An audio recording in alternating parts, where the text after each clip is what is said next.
호세아서 11장 12절에서 12장 14절까지의 말씀입니다. 호세아서 11장 12절에서 12장 14절까지 말씀입니다. 함께 읽겠습니다.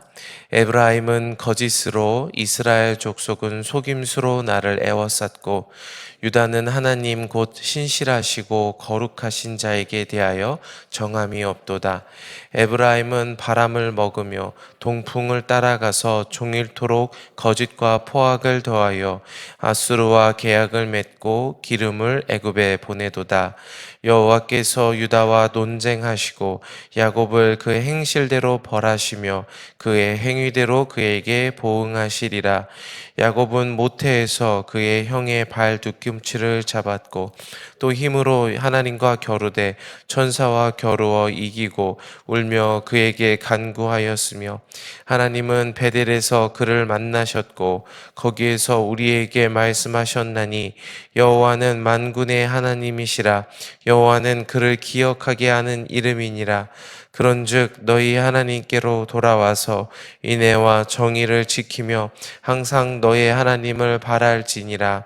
그는 상인이라 손에 거짓 저울을 가지고 속이기를 좋아하는도다. 에브라임이 말하기를 나는 실로 부자라. 내가 재물을 얻었는데 내가 수고한 모든 것 중에서 죄라 할 만한 불의를 내게서 찾을 자 없으리라 하거니와, 땅에 있을 때부터 나는 내 하나님 여호와니라. 내가 너로 다시 장막에 거주하게 하기를 명절날에 하던 것 같게 하리라. 내가 여러 선지자에게 말하였고 이상을 많이 보였으며 선지자들을 통하여 비유를 베풀었노라.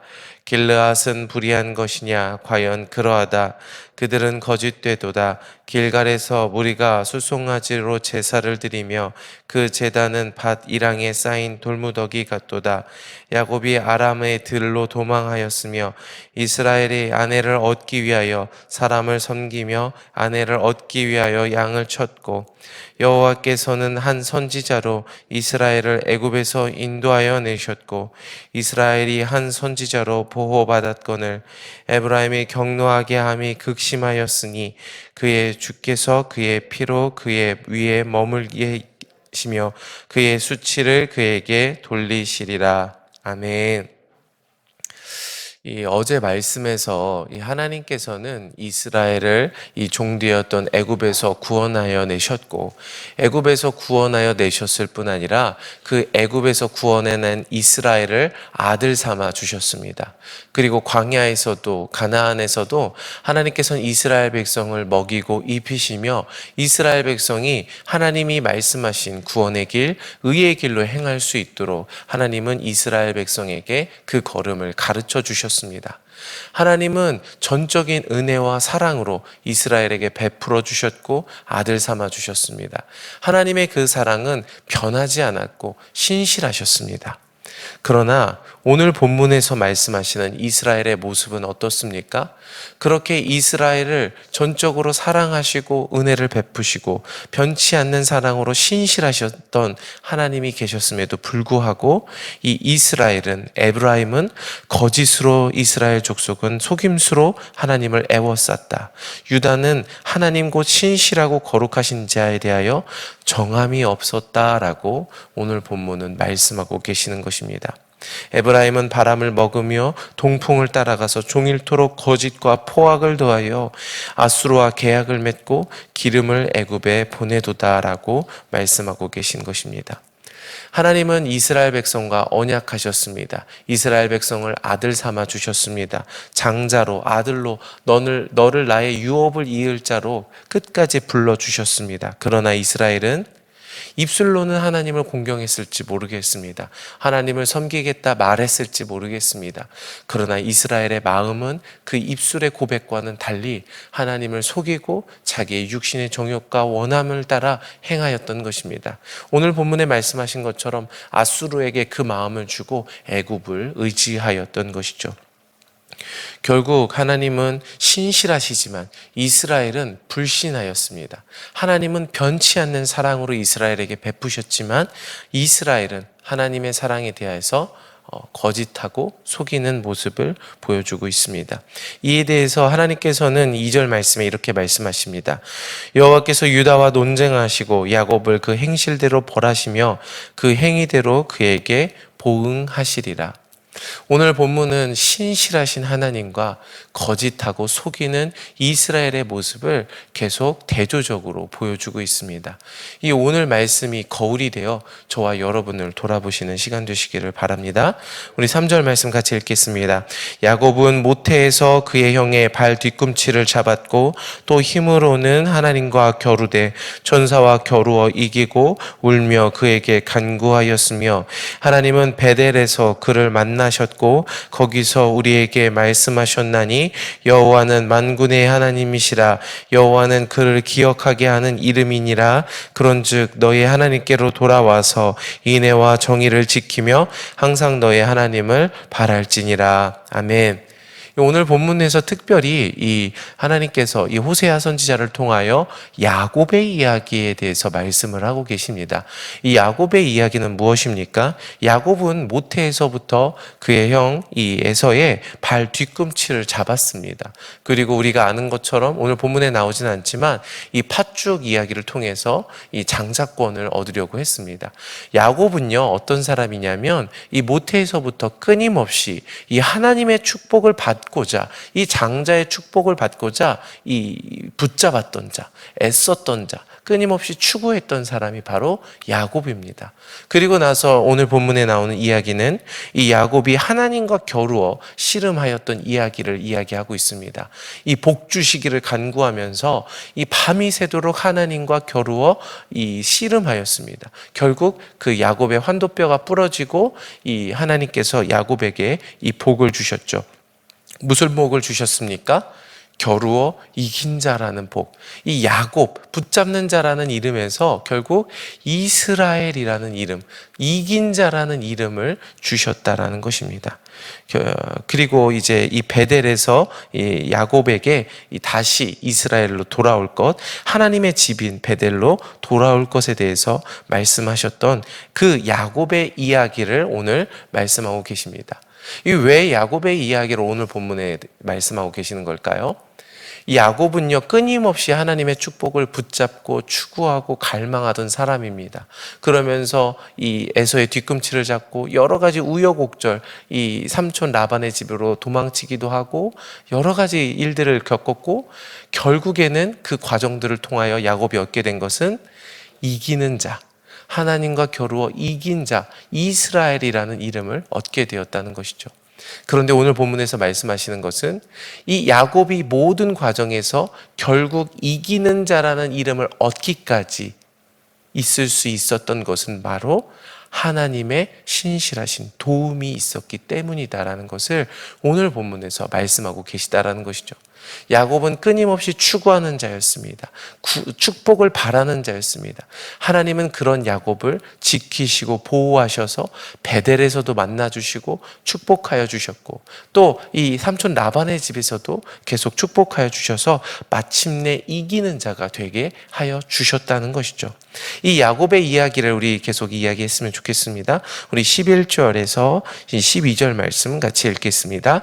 길르앗은 불의한 것이냐? 과연 그러하다. 그들은 거짓되도다.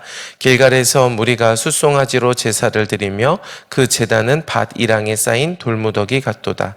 야곱이 아람의 들로 도망하였으며 이스라엘이 아내를 얻기 위하여 사람을 섬기며 아내를 얻기 위하여 양을 쳤고.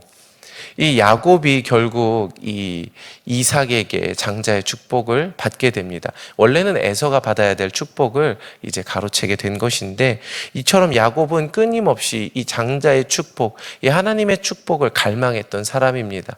그래서 그런 이제 에서의 축복을 가로채고 나서 이 아람으로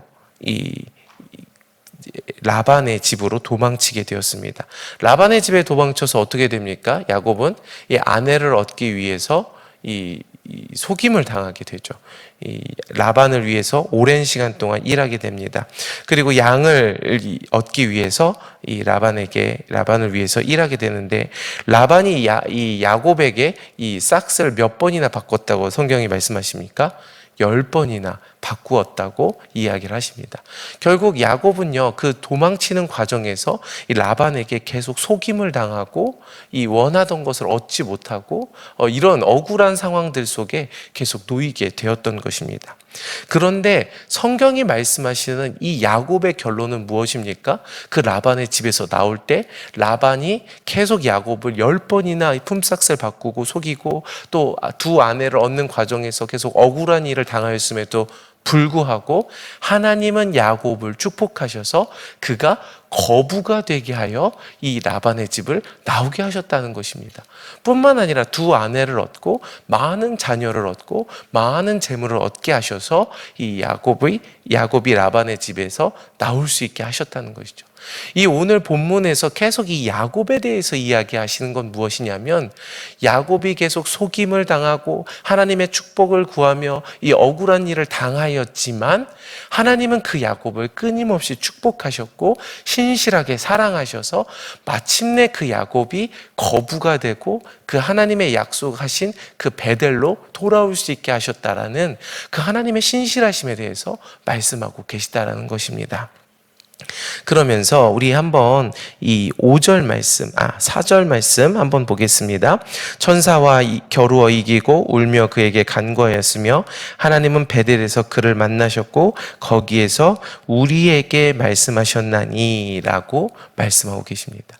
이 오늘 호세아를 통하여 말씀하신 하나님은 이 야곱의 이야기가 단지 야곱의 이야기가 아니라 바로 이 글을 읽는 먼저는 이스라엘 백성을 향한 하나님의 뜻임을 말씀하고 계십니다.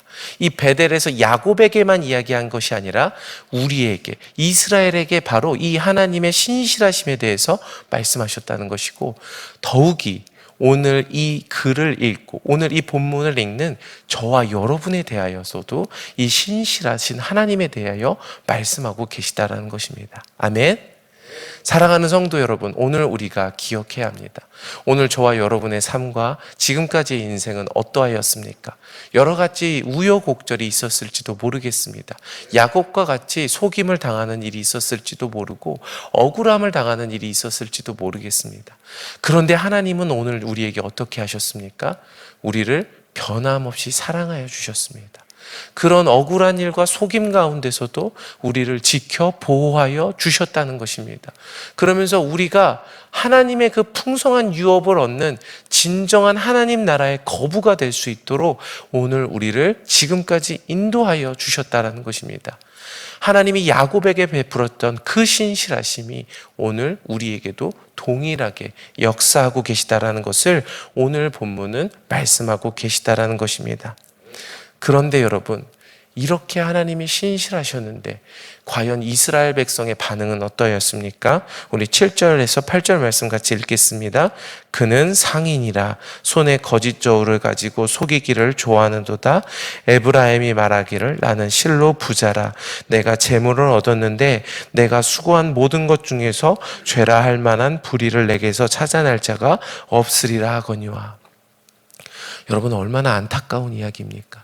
하나님은 야곱이 그렇게 막 추구하고 하나님의 복을 구하면서 막 속임을 당하고 억울한 일 상황 속에서도 하나님은 야곱에게 복을 주시고 신실하게 행하시고 그를 인도하셔서 거부가 되게 하시고 이스라엘 이기는 자가 되게까지 그를 인도하시는 그 사랑을 부어주셨는데, 그리고 이스라엘에게도 그와 같은 사랑으로 신실하게 행하셨는데 이스라엘의 반응은 거짓 저울을 가지고 속이기를 좋아하는도다. 12절의 말씀과 같이 신실하신 하나님을 끊임없이 속이고 입술로는 하나님을 공경하나 중심으로는 하나님을 떠나는 모습을 보여주고 있습니다. 그러면서 에브라임이 말하는 건 무엇입니까? 나는 실로 부자라. 내가 재물을 얻었는데. 여러분, 이스라엘이 스스로 재물을 얻었습니까? 이스라엘이 자기의 힘으로 재물을 얻을 수 있었습니까? 야곱이 자기의 힘으로 거부가 될 수 있었습니까? 그렇지 않습니다. 하나님의 도우심이 없었더라면 이 라반의 속임수에 야곱은 빠져들 수밖에 없었을 것입니다. 아마 라반의 집에서 나오지도 못했을지도 모르겠습니다. 절대 야곱은 하나님의 도우심이 없었더라면 그는 거부가 될 수도 없었을 것이고 이스라엘로 승리하는 자가 될 수 없었을 것입니다. 전적인 하나님의 도우심과 보호하심과 인도함 가운데 라반의 속임수가 있음에도 불구하고 야곱은 거부가 되고 승리하는 자가 될 수 있었던 것이죠. 하나님의 신실하심 때문입니다. 그러나 이스라엘의 고백은 무엇입니까? 나는 실로 부자라. 하나님의 도우심이 없어도 나는 실로 부자라. 내가 내 힘으로 부자가 되었다. 내가 재물을 얻었는데 라고 이스라엘은 고백하고 있다는 것이죠. 이스라엘은 하나님의 도우심을, 하나님의 신실하심과 사랑을 무시하고 있다라는 것이죠. 자기 힘으로 승리를 얻었다라고 이야기를 합니다. 그러면서 무엇이라 얘기합니까? 내가 수고한 모든 것 중에서 죄라 할 만한 불의를 내게서 찾아낼 자가 없을 것이라. 하나님의 신실하심, 그 은혜를 부인한 뿐만 아니라 자기의 죄를 깨닫지 못하고 인정하지 못하고 있는 것입니다. 그런 이스라엘에 대해서 어떻게 됩니까? 9절 말씀 같이 읽겠습니다. 내가 애굽 땅에 있을 때부터 나는 내 하나님 여호와니라. 내가 너로 다시 장막에 거주하게 하기를 명절날에 하던 것 같게 하리라. 내가 여러 선지자에게 말하였고 이상을 많이 보였으며 선지자를 통하여 비유를 베풀었노라. 하나님은 애굽 땅에 있을 때부터 한 이스라엘 백성을 사랑하셨고 구원하여 내신 처음부터 신실하셨던 하나님이셨습니다. 그러나 이스라엘은 끊임없이 나의 힘으로 이렇게 되었다. 내가 부자라. 나는 죄가 없다라고 계속 고백하고 있는 것입니다. 13절입니다. 하나님께서는 한 선지자로 이스라엘을 애굽에서 인도하여 내셨고 이스라엘이 한 선지자로 보호받았거늘 에브라임이 경노하게 함이 극심하였으니 그의 주께서 그의 피로 그의 위에 머물러 있게 하시며 그의 수치를 그에게 돌리시리라. 하나님은요, 모세를 세우셨고 그 모세를 통하여 이스라엘 백성을 말씀을 가르치시고 먹이시고 보호하시며 인도하여 내셨습니다. 광야에서 이 초막에 거주하면서도요, 이 낮에는 극심한 뜨거움과 이 밤에는 극심한 추위에 거하는 그 광야에서도 발이 부르트지 않고 옷이 헤어지지 않고 어린아이들도 생명을 잃지 않았습니다. 왜 그랬습니까? 이 초막에 거하는 것처럼 이 불기둥과 구름기둥으로 그들을 신실하게 보호하셨기 때문입니다. 그러나 이스라엘은 에브라임이 경노하게 하심이 극심하였으니 그의 주께서 그의 피로 그의 위에 머물러 있게 하시고 그의 수치를 그에게 돌리시리라고 오늘 말씀하고 계십니다. 오늘 본문은 끊임없이 이 야곱의 이야기, 출애굽기의 이야기를 통하여 두 가지를 말씀하십니다.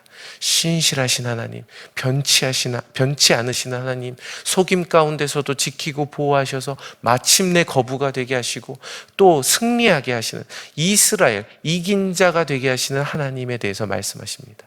그런데 그런 은혜가 있음에도 불구하고 말로는 하나님을 섬긴다고 하지만 중심으로 하나님을 속이는 이스라엘, 자기의 힘으로 이 모든 것을 얻었다고 자만하고 교만하는 이스라엘에 대해서 대조적으로 보여주고 계시다는 것입니다. 성도 여러분, 이 두 가지 그림을 모두 바라보시기 바랍니다. 이 두 가지를 거울로 바라보시기 바랍니다. 하나님은 오늘 저와 여러분에 대해서도 이와 동일한 사랑으로 은혜를 베푸시고 신실하게 우리에게 행하셨습니다. 그러나 혹 우리의 중심과 우리의 마음이, 우리의 행실이 오늘 이스라엘의 모습과 같지 않은지 돌아보았으면 좋겠습니다. 나의 힘으로 하나님의 모든 은혜를 잊어버리고 나의 힘으로 여기까지 왔다라고 생각하는 그 마음이 있다면 오늘 그 마음을 버리시기를 축복합니다. 그리고 오늘도 변함없이 우리를 포기하지 않으시고 사랑하시는, 우리를 반드시 승리하게 하시고 하나님의 나라의 유업을 얻는 거부가 되게 하시는 그 하나님의 사랑으로 돌아가시기를 축복합니다. 그래서 그 사랑을 향하여 주님 앞에 나아가 회복되시는 저와 여러분 되시기를 바랍니다.